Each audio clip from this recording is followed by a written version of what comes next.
वार्ता को संबोधित कर रहे हैं। आपके सामने है इंडी अलायंस, जिसको माननीय प्रधानमंत्री जी ने बहुत ही उचित शब्दों में घमंडिया अलायंस कहा है। घमंडिया अलायंस के मार्च, घमंडिया अलायंस के प्रोटेस्ट देखने को मिल रहे हैं। जहां तक घमंडिया अलायंस का सवाल है, जहां तक इंडी अलायंस का सवाल है, उनको जोड़ने वाला जो फेविकॉल है वो दो है। एक है शराब और दूसरा है अपमान। किस प्रकार से सनातन का अपमान करना, किस प्रकार से भारत के सभ्यता का अपमान करना, किस प्रकार से बड़ों का अनादर करना। आज दोनों विषय हिंदुस्तान की राजनीति और हिंदुस्तान के मीडिया की खबर की धुरी बनी हुई है। शराब धुरी बनी हुई है। एक भाग रहा है, शराब में घोटाला करके कोई नेता भाग रहा है, और दूसरी ओर कुछ ऐसा नेता हैं, कुछ ऐसे भी लोग हैं जिन्होंने भारत के वाइस प्रेसिडेंट के साथ जिस प्रकार का मखौल उड़ाया है और उसके बाद मार्च पास्ट कर रहे हैं, उसके विषय में भी उनका पर्दाफाश करना है।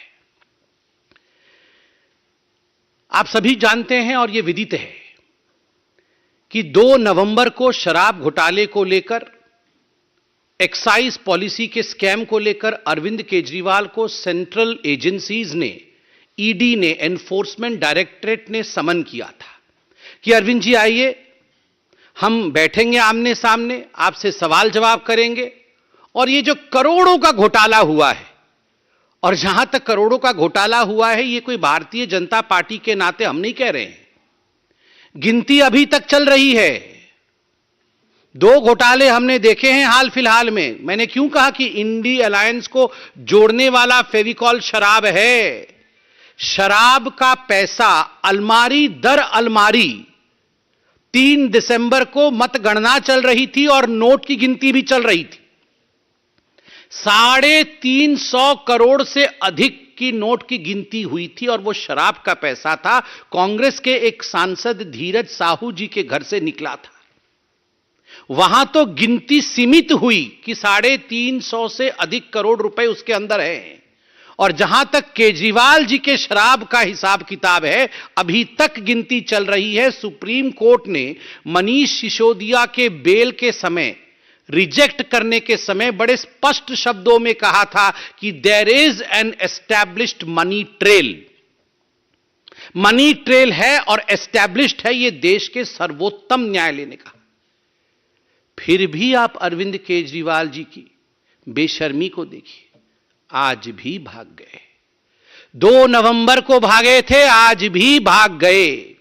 2 नवंबर को जब उन्हें बुलाया गया था तो एक चिट्ठी अरविंद केजरीवाल जी ने लिखा था। वो चिट्ठी आप सबने देखा भी। ये चिट्ठी अरविंद केजरीवाल जी ने लिखा था। अरविंद केजरीवाल जी ने उस चिट्ठी में बड़े स्पष्ट रूप से लिखा था, 5वें नंबर पॉइंट पे मैं वो पढ़ना चाहूंगा।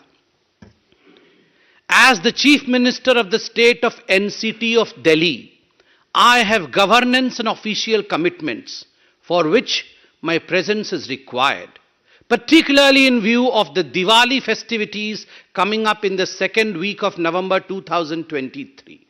उनका कहना था, उनका मानना था कि चूंकि मैं एक पद पर हूं, मैं एक मुख्यमंत्री हूं, मेरी कुछ जिम्मेदारी है, मुझे वो जिम्मेदारी निभानी है और इस कारण से दिल्ली में रहना मेरे लिए अनिवार्य है। साथ में एक और पॉइंट भी लिखा था और मैं वो पॉइंट पढ़ूंगा नहीं, लंबा पॉइंट है, मगर उन्होंने कहा था कि मिजोरम, मध्य प्रदेश, छत्तीसगढ़, राजस्थान और तेलंगाना में चुनाव चल रहे हैं और मैं स्टार प्रचारक हूं, तो मुझे तुरंत जाके वहां पर आम आदमी पार्टी को जिताना है।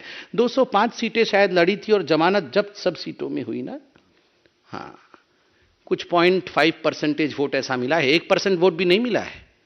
इन 5 राज्यों में आम आदमी पार्टी के स्टार प्रचारक, शराब घोटाले के किंगपिन, सरगना अरविंद केजरीवाल जी के प्रचार के बावजूद 0.5% या 0.7% वोट मिला है और उस कारण से वो ईडी के सामने 2 नवंबर को प्रस्तुत नहीं हुए। और उनका कहना है कि मैं सीएम हूं तो मेरी कुछ जिम्मेदारी है दिल्ली के प्रति, इसलिए मैं अपना रिस्पॉन्सिबिलिटी निभा रहा था। अरविंद केजरीवाल जी ने आज भी एक चिट्ठी लिखी है, ये आज की चिट्ठी है। जब उन्हें ईडी ने फिर से पूछताछ के लिए शराब घोटाले, जिसके किंग पिन है अरविंद केजरीवाल, जिसके मास्टरमाइंड है अरविंद केजरीवाल, करोड़ों करोड़ रुपए का गबन किया है अरविंद केजरीवाल जी ने, मोटा माल कमाया है अरविंद केजरीवाल जी ने, जब इस विषय में पूछताछ करने के लिए बुलाया गया तो एक चिट्ठी लिखी है अरविंद केजरीवाल जी ने। पहला पॉइंट है, on the eve of my departure for Vipassana meditation centre, which has been widely publicized and largely circulated all over the media in the country as well as officially announced. To my utter dismay and concern, I have received the subject summons dated 18/12/2023 for my purported appearance in the person on 21/12/2023. मतलब वो विपासना के लिए जा रहे हैं, इसलिए ED की इतनी हिम्मत कि आप मुझे पूछताछ के लिए बुला ले। वाह अरविंद केजरीवाल जी, आप कभी चुनाव के लिए जाएंगे, आप कभी दिवाली मनाएंगे, आज आप विपासना के लिए जाएंगे और इस कारण से आप गवर्नेंस में भाग नहीं लेंगे और आप अपनी रेस्पॉन्सिबिलिटी से भाग नहीं लेंगे, रेस्पॉन्सिबिलिटी से भागेंगे। Arvind and accountability will never travel together. A for Arvind, A for accountability. और अरविंद और अकाउंटेबिलिटी कभी भी एक साथ नहीं चल सकते। केजरीवाल एंड कर्तव्य विल नेवर ट्रैवल टुगेदर। कभी भी अपने कर्तव्य का वहन करना एक जनप्रतिनिधि का कर्तव्य है कि यदि उसने घोटाला किया है और देश की सेंट्रल एजेंसी उसे बुलाती है तो उसे वहां जाना पड़ेगा, प्रश्नों का उत्तर देना पड़ेगा। मैं एक बात स्पष्ट कर दूं, यहां विपासना के पीछे छुपने की कोशिश अरविंद केजरीवाल कर रहे हैं। कुशासना और विपासना साथ साथ कभी नहीं चल सकता है। यदि आपने कुशासना किया है तो बाद में जेलासना होगा ही होगा। ये जेल आसन के बारे में हम नहीं बता रहे हैं अरविंद केजरीवाल जी, आप ही के दो मंत्री सौरभ भारद्वाज और अतिशी मरलीना जी ने बड़े स्पष्ट रूप से प्रेस कॉन्फ्रेंस करके कहा कि हमें पता है अरविंद केजरीवाल जी की गिरफ्तारी हो, ओवर कॉन्फिडेंट गिरफ्तारी होगी, जरूर होगी। और एक रेफरेंडम भी कराया कि अगर गिरफ्तारी हो जाएगी तो क्या तिहाड़ से सत्ता चलाया जाएगा या नहीं। ये तो भारतीय जनता पार्टी ने नहीं कहा, ये तो ईडी ने नहीं कहा, ये तो जिसने एफआईआर किया, एफआईआर तो सीबीआई ने किया था, सीबीआई ने भी नहीं कहा कि आपकी गिरफ्तारी कंपल्सरीली होगी। आप लोगों ने प्रेस कॉन्फ्रेंस करके कहा, कॉन्फिडेंटली कहा अवश्य गिरफ्तारी होगी। तो आज हम कहना चाहते हैं आप अगर इतने कॉन्फिडेंट है कि गिरफ्तारी होगी, कुशासन करके विपासना करने जा रहे हैं, कुशासना एंड विपासना। चिंता मत करिए केजरीवाल जी, जेल में इन सारे आसनों की व्यवस्था है, विपासना जेल में भी कराया जाता है। भ्रष्ट मानसिकता दूर हो, क्रिमिनल माइंडसेट समाप्त हो, इसके लिए जेल में भारत के प्रबंधन है विपासना करने का। क्योंकि आप कॉन्फिडेंट है कि आप जेल जाएंगे तो वहां भी विपासना कर सकते हैं, इसमें कोई कोताही नहीं बरती जाएगी।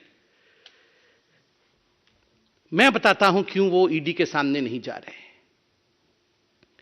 मनीष सिसोदिया जी का तो आपने देखा ही है, क्योंकि अभी केजरीवाल जी को लग रहा है कि गियो तो गियो, मनीष तो गियो, सत्येंद्र जैन भी गियो, और तो और संजय जी भी गियो। सबसे इसलिए उपाय यही है कि भागियो भागियो भागियो, क्योंकि अगर वो भी जाएंगे तो गियो, कोई बच नहीं रहा है। आप सोच के देखिए अरविंद केजरीवाल जी के सामने मनीष सिसोदिया जी का क्या हश्र हुआ है। सूली पे लटकाया अरविंद केजरीवाल जी ने मनीष सिसोदिया जी के हस्ताक्षर करवा करके। वो जानते थे गड़बड़ घोटाला हो रहा है, उनको लग रहा था वो सीएम विदाउट अकाउंटेबिलिटी रहेंगे, उनके हस्ताक्षर कहीं करेंगे नहीं, तो मनीष सिसोदिया अकेले ही सूली पे लटकेंगे। सत्येंद्र जैन भी गियो, मनीष सिसोदिया भी गियो, संजय जी भी गियो। इसलिए ये भागियो, किसी भी कीमत पे मुझे भाग जाना है, मगर कब तक भागियो, कित्थे कित्थे भागियो, कहां कहां भागोगे, कितना होशियार बन के होशियारपुर भागोगे, कहीं भी भागोगे। याद रखिए केजरीवाल जी, कानून के हाथ लंबे होते हैं, बहुत लंबे होते हैं। आपने घोटाले किए हैं, आपको पकड़ा जाएगा। मुझे बड़ा आश्चर्य होता है, ये केजरीवाल जी की जो चिट्ठी थी पिछली बारी वाली, उस समय तो हमारे पत्रकार बंधुओं ने भी बहुत ही शिद्दत से हमसे पूछा था कि नहीं नहीं, वो आज मध्य प्रदेश में जा रहे हैं, उनकी वहां रोड शो है, तो अच्छा परफॉर्मेंस करेंगे। नोटा से भी खोटा निकला है उनका परफॉर्मेंस, नोटा से भी खोटा वो परफॉर्मेंस रहा है पांचों राज्यों में आम आदमी पार्टी का। इसलिए ये बहाने देके भागने का काम अरविंद केजरीवाल और आम आदमी पार्टी छोड़ दे। सत्ता शराब इंडी अलायंस का मौसम खराब, सत्ता शराब इंडी अलायंस का मौसम खराब, तभी इधर उधर भाग रहे हैं आली जनाब। वो सब जानते हैं कि जो सत्ता की चाहत में शराब की घोटाला किया था उन्होंने, और जो इंडी अलायंस के सहारे सत्ता में प्रधानमंत्री बनने के सपने केजरीवाल जी देख रहे थे, अब वो सारा मौसम बिगड़ गया है। इस कारण से इधर उधर भाग रहे हैं। सत्ता शराब इंडी अलायंस का मौसम खराब, तभी इधर उधर भाग रहे हैं आली जनाब।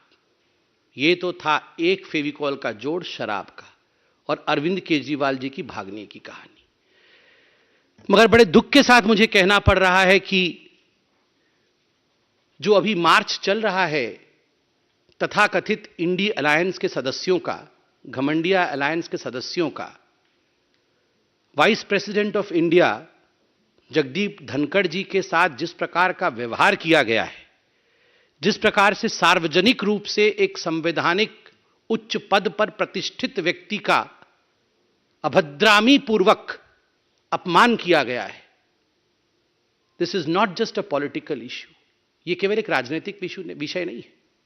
भारत जैसे देश में यह एक संवेदनशील इशू है, इमोशनल इशू भी है। मेरे पिताजी भी उम्रदराज हैं। आज मैं अपने पिताजी को देखता हूं तो कभी कभी मुझे भी लगता है कि थोड़े से वो भी झुक गए, कंधा उनका झुक गया है। क्या कोई बेटा अपने पिताजी के झुके कंधों का मजाक उड़ा सकता है? क्या भारत ने कभी यह सिखाया है? आप सब अपने गिरेबान में झांक के अपने माता पिता को देखिए। किसी के पिता 60 साल के हैं, किसी के पिता 70 साल के हैं। हो सकता है रीढ़ की हड्डी थोड़ी झुक गई हो सकता है कंधे थोड़े झुक गए हो सकता है वो थोड़े बीमार हो, मगर क्या हम अपने माता पिता का मजाक बना सकते हैं?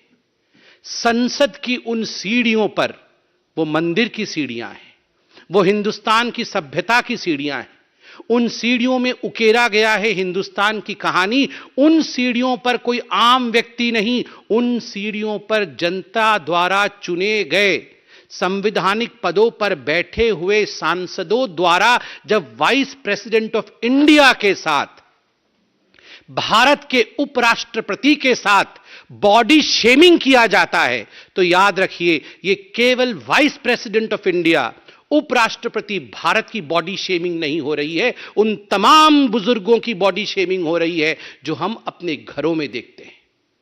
और एक बात मैं स्पष्ट रूप से बता दूं और कान खोल के सुन ले, जाटों के कंधों का मखौल उड़ाना मना है। हिम्मत किसकी है जो जाटों के कंधों का मखौल उड़ाए? ये फौलाद के कंधे हैं जाटों के। जब जब मां भारती की आवश्यकता रही है, जब जब मां भारती की सुरक्षा की आवश्यकता रही है, हमारे जाट भाइयों ने फौलाद के कंधों के साथ सीना तान करके हिंदुस्तान के लिए वो खड़े रहे हैं। इसलिए आगाह करते हैं, जाटों के कंधों का मजाक कोई ना उड़ाए। ये कंधे मां भारती के कंधे हैं और जाटों की रीढ़ की हड्डी कभी झुक नहीं सकती।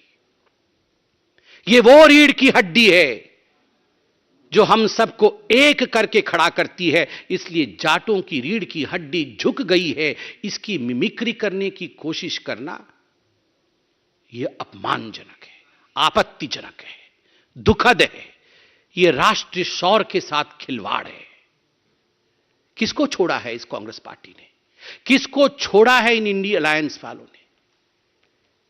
कितने उच्च विचार की साधारण परिवार से, आदिवासी परिवार से हमें प्रेसिडेंट ऑफ इंडिया मिली है, भारत की राष्ट्रपति। भारत के राष्ट्रपति के रंग को लेकर मखौल उड़ाना, भारत की राष्ट्रपति को राष्ट्रपत्नी कहना, क्या चल रहा है? आपको जनता वोट नहीं देगी, आपको जनता हराएगी, आप अपना फ्रस्ट्रेशन राष्ट्रपति और उपराष्ट्रपति पर निकालेंगे, इस प्रकार की भाषा का प्रयोग करेंगे। मैं आज पूछना चाहता हूं भूपेंद्र हुड्डा जी से हरियाणा में, मैं आज पूछना चाहता हूं रणदीप सिंह सुरजेवाला जी से, खड़े होकर कहिए, खड़े होकर कहिए आप, क्या जाटों के कंधे झुक सकते हैं? जो लोग जाटों के कंधों का मजाक बनाएंगे, क्या उन्हें बख्शना चाहिए? डेमोक्रेटिक रूप से क्या उन्हें बख्शना चाहिए, या हमें लोकतांत्रिक रूप से इन लोगों को जवाब देना चाहिए जिन लोगों ने एक समुदाय विशेष के साथ मजाक बनाया है? यह प्रश्न बहुत गंभीर है। ममता बनर्जी जी ने भी, कल मैं उनकी बाइट को देख रहा था, उन्होंने भी कहा Rahul Gandhi is the one who is responsible. Rahul Gandhi जिस प्रकार से उन्होंने व्यवहार किया है, केवल रिकॉर्डिंग नहीं की है, वो केवल एक म्यूट स्पेक्टेटर और केवल फोन पे रिकॉर्ड कर रहे थे, ऐसा नहीं है। उन्होंने इंटरैक्ट भी किया है और कहा भी है उंगली उठाकर कि I am a Lok Sabha member. It was a theatrics which was planned. यह एक पूरा का पूरा विषय ऐसा था जो प्लान्ड तरीके से, सुनियोजित तरीके से एक समुदाय और खास करके एक कॉन्स्टिट्यूशनल पोस्ट पे बैठे व्यक्ति को नीचा दिखाने का प्रयोग किया गया है। यह प्रयोग कभी भी सफल नहीं होगा। हिंदुस्तान की जनता सभ्यता और संस्कार में विश्वास रखती है। जवाब लोकतांत्रिक तरीके से हिंदुस्तान की जनता देगी। धन्यवाद। कोई प्रश्न हो तो अवश्य पूछे। तो सत्ता, शराब, इंडी अलायंस का मौसम खराब और इसलिए भाग रहे